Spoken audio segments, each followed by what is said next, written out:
दोस्तों, आपने भी कभी सोचा है ना कि अगर आपके पास भी वो रिसोर्स होते जो अमीर बच्चों के पास हैं, तो आप भी कुछ बड़ा कर सकते थे।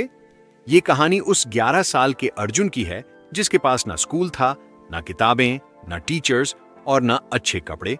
बस थी एक अजीब सी प्यास सीखने की, दुनिया में अपने आप को साबित करने की। और फिर एक रात एक कचरा बीनने वाले लड़के ने सिर्फ 3 घंटे में वो कर दिखाया जो एक पीएचडी प्रोफेसर 18 सालों में नहीं कर पाया। आखिर कैसे और क्या? पूरी कहानी आपकी आंखों में पानी ला देगी। अंत तक जरूर देखें। कचरे में छिपा हीरा, प्रतिभा की अनकही दास्तान। दोस्तों, कहा जाता है कि हीरा कोयले की खान में ही जन्म लेता है। आज मैं आपको एक ऐसी वास्तविक जीवन से प्रेरित कहानी सुनाने जा रहा हूं जो आपकी सोच की दिशा बदल देगी। एक 11 साल का बच्चा जिसकी किस्मत में स्कूल की वर्दी नहीं थी बल्कि फटे पुराने कपड़े थे। पेट में खाना कम था लेकिन सपने बेहिसाब थे। और फिर एक रात एक चमत्कार घटित हुआ। लेकिन दोस्तों, कहानी में आगे क्या हुआ, यह जानने से पहले अगर आप ऐसी ही दिल को छू लेने वाली कहानियां सुनना पसंद करते हैं तो अभी हमारे चैनल को सब्सक्राइब कर लें और पास में बेल आइकॉन दबा दें, जिससे हर वीडियो की नोटिफिकेशन सबसे पहले आप तक पहुंचे और कोई भी नई कहानी आपसे मिस ना हो। सुबह के ठीक 7 बजे थे। सूरज की पहली किरणें शहर की सबसे प्रतिष्ठित इमारत पर पड़ रही थी, ब्रह्मगुप्त इंटरनेशनल एकेडमी। यह कोई साधारण विद्यालय नहीं था। यह अमीरी, रुतबे और दिखावे का प्रतीक था। लाखों रुपए की वार्षिक फीस, एयर कंडीशन्ड कक्षाएं, विशाल स्विमिंग पूल, डिजिटल बोर्ड, विदेशी पाठ्यक्रम और अंतर्राष्ट्रीय स्तर की हर वह सुविधा जिसका सपना आम आदमी सिर्फ सपनों में देख सकता है। विद्यालय के मुख्य द्वार पर सुबह से ही चहल पहल शुरू हो चुकी थी। रेंज रोवर, बीएमडब्ल्यू और मर्सिडीज कारों की एक लंबी कतार लगी हुई थी। चालक दरवाजे खोलते और भीतर से उतरते थे बच्चे, ब्रांडेड कपड़ों में सजे हुए, कंधों पर आयातित बैग, हाथों में नवीनतम गैजेट्स और चेहरों पर वह आत्मविश्वास जो अक्सर पैसों से उधार लिया जाता है। यहां प्रवेश की एक ही चाबी थी, भारी बैंक बैलेंस। प्रतिभा नहीं, जिज्ञासा नहीं, बस पैसा। लेकिन इसी भव्य मुख्य द्वार से मात्र 50 कदम की दूरी पर विद्यालय की ऊंची दीवार के पीछे एक बिल्कुल अलग दुनिया खड़ी थी। वहां खड़ा था अर्जुन, 11 वर्ष का एक दुबला पतला बच्चा, नंगे पांव, पैरों में धूल जमी हुई, कपड़े ऐसे मानो आखिरी बार किसी त्योहार पर धोए गए हों। कंधे पर टंगा एक मैला कुचैला झूठ का बोरा जिसमें वह दिन भर प्लास्टिक की बोतलें, पुराने अखबार और टूटे फूटे खिलौने इकट्ठा करता था। कोई भी उसे देखता तो बस एक कचरा बीनने वाला बच्चा ही देखता।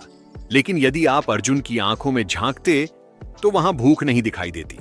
वहां दिखती थी एक अजीब सी प्यास, जानने की, सीखने की, समझने की, दुनिया को अपनी हकीकत साबित करने की।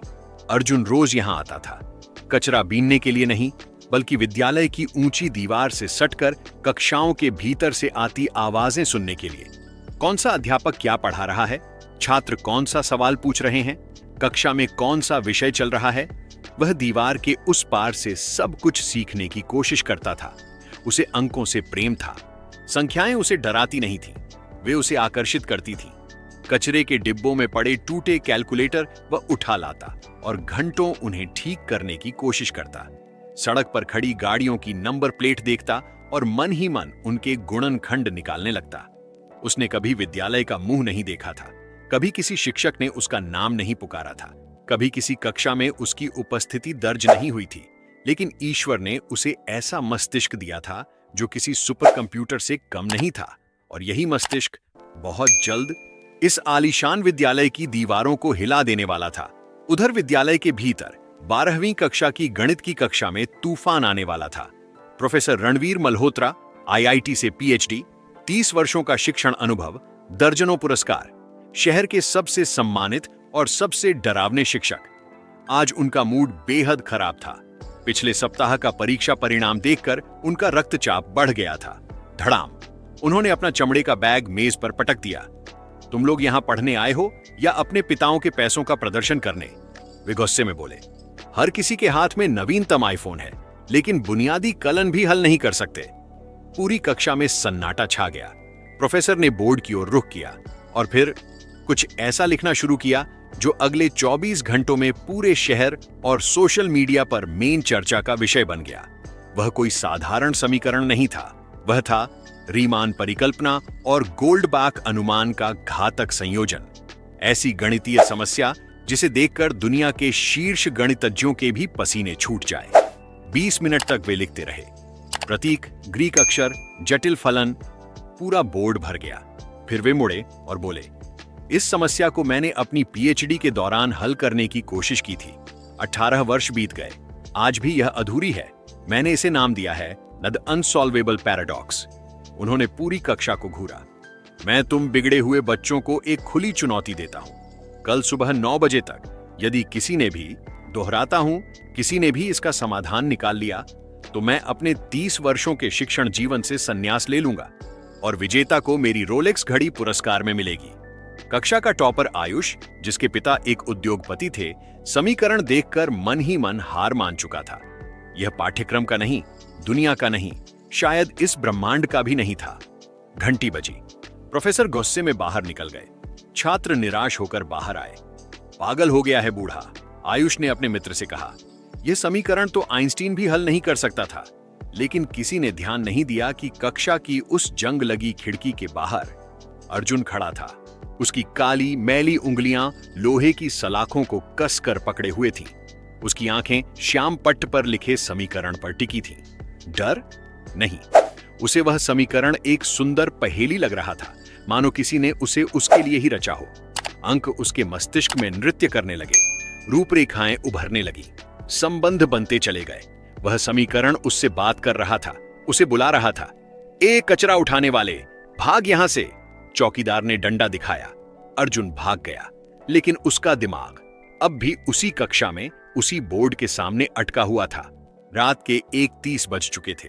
अर्जुन की झुग्गी में अंधेरा और खामोशी थी। उसके पिता, जो दिहाड़ी मजदूर थे, थके हारे सो रहे थे। मां बुखार में पड़ी थी। रात का भोजन आज नहीं हुआ था। सिर्फ 2 रोटियां थीं जो अर्जुन ने मां को खिला दी थी। पेट में भूख के मरोड़ थे, लेकिन दिमाग में उस समीकरण के मरोड़ उससे भी ज्यादा तेज थे। वह समीकरण उसे सोने नहीं दे रहा था। बार बार वही प्रतीक आंखों के सामने घूम रहे थे। 2:45 बजे अर्जुन उठा, चुपचाप अपनी टूटी चप्पल पहनी और बाहर निकल गया। लक्ष्य वही विद्यालय। विद्यालय के पीछे एक टूटा फूटा गेट था, जहां से वह कभी कभी कचरा बीनने के लिए भीतर जाता था। आज वह कचरा बीनने नहीं जा रहा था, आज वह जा रहा था अपनी नियति से मिलने। विद्यालय के गलियारों में सन्नाटा था। मुख्य द्वार पर सुरक्षा गार्ड सो रहा था। अर्जुन परछाई की तरह चुपचाप उस कक्षा तक पहुंचा। खिड़की खुली थी। दिल जोर जोर से धड़क रहा था। पकड़े गए तो पुलिस, जेल, लेकिन उस समीकरण का आकर्षण इतना प्रबल था कि सारा डर मिट गया। वह अंदर कूद गया। कक्षा में अंधेरा था, बस सड़क की बत्ती की हल्की रोशनी बोर्ड पर पड़ रही थी। वह समीकरण अब भी वहां था, मानो अर्जुन की प्रतीक्षा कर रहा हो। अर्जुन आगे बढ़ा। शिक्षक की मेज से एक चौक उठाई।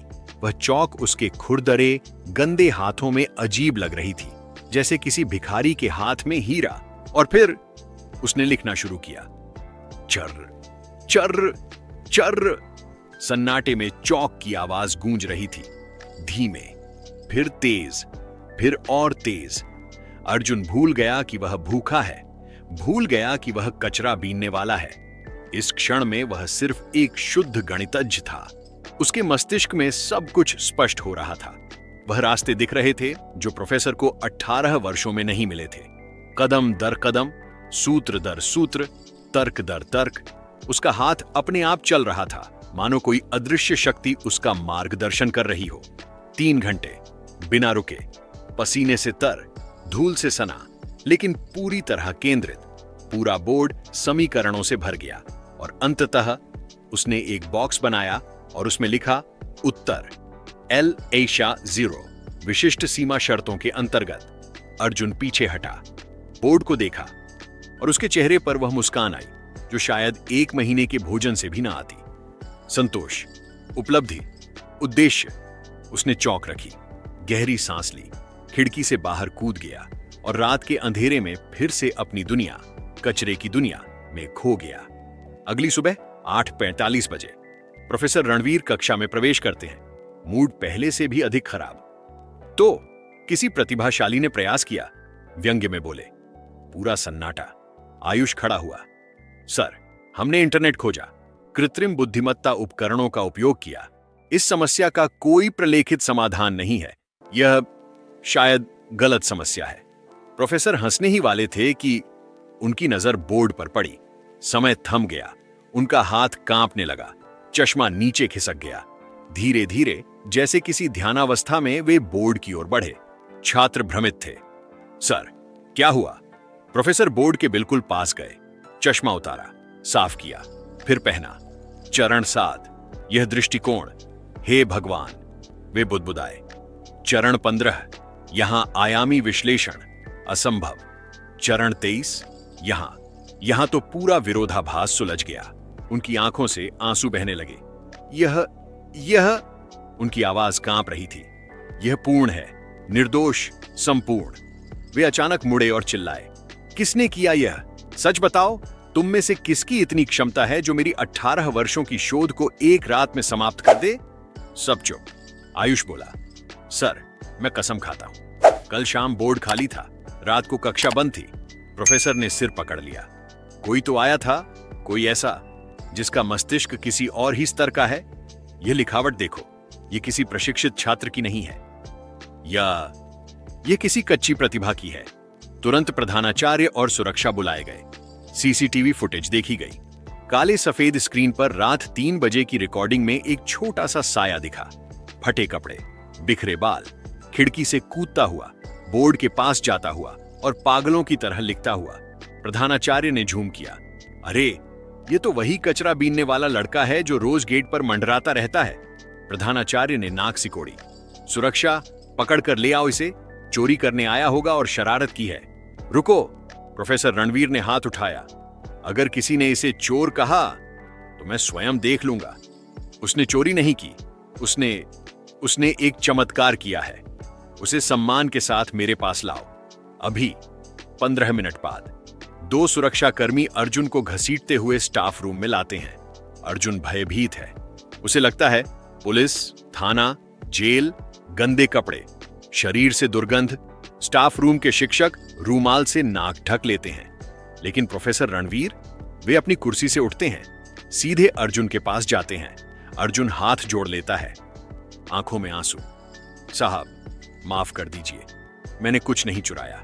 बस वह सवाल मुझे चैन से सोने नहीं दे रहा था। मुझे लगा मैं उसे ठीक कर सकता हूं। चौक भी वापस रख दी थी। कृपया मुझे मत मारिए। प्रोफेसर की आंखें भर आती हैं। वे अर्जुन के गंदे, कभी न धुले हाथों को अपने हाथों में लेते हैं और उन्हें चूम लेते हैं। पूरा स्टाफ रूम स्तब्ध। बेटा, प्रोफेसर की आवाज कांप रही थी, तुमने कुछ नहीं चुराया। तुमने तो मुझे वह दिया है जिसे मैं पूरी जिंदगी खोजता रहा। तुम्हें यह सब किसने सिखाया? तुम विद्यालय नहीं जाते? अर्जुन सिर झुका लेता है। साहब, विद्यालय जाने के पैसे नहीं थे। कचरे में पुरानी किताबें मिल जाती थीं। रद्दी वाले की दुकान पर बैठकर पढ़ लेता था। लोग कहते हैं मैं पागल हूं क्योंकि दीवारों पर संख्याएं लिखता रहता हूं। प्रोफेसर ने उसकी ठोड़ी उठाई। तुम पागल नहीं हो अर्जुन, तुम एक प्रतिभाशाली हो। तुम वह हीरा हो जिसे दुनिया ने कीचड़ समझकर फेंक दिया। प्रोफेसर उसे लेकर कक्षा में जाते हैं। वही 12वीं की कक्षा, वही अमीर बच्चे। अर्जुन दरवाजे पर रुक जाता है। अंदर आओ, प्रोफेसर कहते हैं। जैसे ही अर्जुन अंदर आता है, हंसी। छी, यह कचरे वाला है। कितनी बदबू आ रही है। इसे यहां किसने आने दिया? धड़ाम, प्रोफेसर ने डस्टर पटक दिया। चुप, बिल्कुल चुप। आज इस कमरे में अगर कोई सबसे शक्तिशाली है तो वह यह लड़का है। तुम्हारे पास पैसा है, इसके पास वह है जो तुम्हारी सारी संपत्ति से अधिक मूल्यवान है, शुद्ध प्रतिभा। प्रोफेसर ने चौक अर्जुन के हाथ में दी। अर्जुन, क्या तुम इन्हें समझा सकते हो कि तुमने अंतिम चरण कैसे हल किया? अर्जुन के हाथ कांपते हैं। पहले डर, फिर जैसे ही चौक बोर्ड को छूती है, जादू। डर गायब, आत्मविश्वास। वह समझाने लगता है, स्पष्ट, सटीक, हर चरण का तर्क। जब वह रुकता है, कक्षा में सन्नाटा। जिनकी आंखों में नफरत थी, अब वहां सम्मान था। प्रोफेसर रणवीर अपनी कलाई से रोलेक्स उतारते हैं और अर्जुन की पतली कलाई पर बांध देते हैं। घड़ी बड़ी थी, लेकिन उसकी चमक अर्जुन के भविष्य से कम नहीं। आज से तुम कचरा नहीं उठाओगे, प्रोफेसर घोषणा करते हैं। आज से तुम कलम उठाओगे। तुम्हारी पढ़ाई, तुम्हारा भोजन, तुम्हारा रहना, सब मेरी जिम्मेदारी। अर्जुन रो पड़ता है, प्रोफेसर के पैरों में गिर जाता है। साहब, बस पढ़ने दीजिए, मुझे भूख नहीं लगती, मुझे बस समस्याएं हल करनी हैं। प्रोफेसर उसे उठाते हैं, गले लगाते हैं। उस दिन उस महंगे इत्र से महकते विद्यालय में पसीने और कचरे की गंध वाले एक लड़के ने सबको मानवता का सबसे बड़ा पाठ पढ़ा दिया। विद्यालय के बाहर अर्जुन अपना पुराना झूठ का बोरा उठाता है, एक बार आखिरी बार देखता है, फिर उसे कूड़ेदान में डाल देता है। वह सिर्फ एक बोरा नहीं था, वह उसकी पुरानी जिंदगी थी। अब वह उसे हमेशा के लिए पीछे छोड़ रहा था। वह आसमान की ओर देखता है, सूरज चमक रहा था, बिल्कुल उसके नाम की तरह। संदेश दोस्तों, यह कहानी केवल कल्पना नहीं है, यह एक सच्चाई है। हमारे देश में न जाने कितने अर्जुन हैं, कितने रामानुजन, कितने एपीजे अब्दुल कलाम, जो रोज कचरे के ढेर में अपना बचपन खो रहे हैं, अपनी प्रतिभा गंवा रहे हैं। जरूरत है तो बस एक प्रोफेसर रणवीर की, एक मार्गदर्शक की, एक ऐसी नजर की जो उस हीरे को पहचान सके। यदि आपके आसपास कोई ऐसा बच्चा है तो उसे तुच्छ दृष्टि से मत देखिए। संभव है उसकी आंखों में भी कोई सपना पल रहा हो। गरीब होना कोई अपराध नहीं, लेकिन प्रतिभाशाली बच्चे को गरीबी के कारण खो देना, यही समाज का सबसे बड़ा अपराध है। वास्तविक प्रतिभा किसी वातानुकूलित कमरे की मोहताज नहीं होती, वह कचरे के ढेर में भी चमक जाती है। यदि इस कहानी ने आपको प्रेरित किया हो तो इसे साझा अवश्य करें। और याद रखिए, असली अमीर वह नहीं जिसके पास नोट है, असली अमीर वह है जिसके पास ज्ञान है। जय हिंद।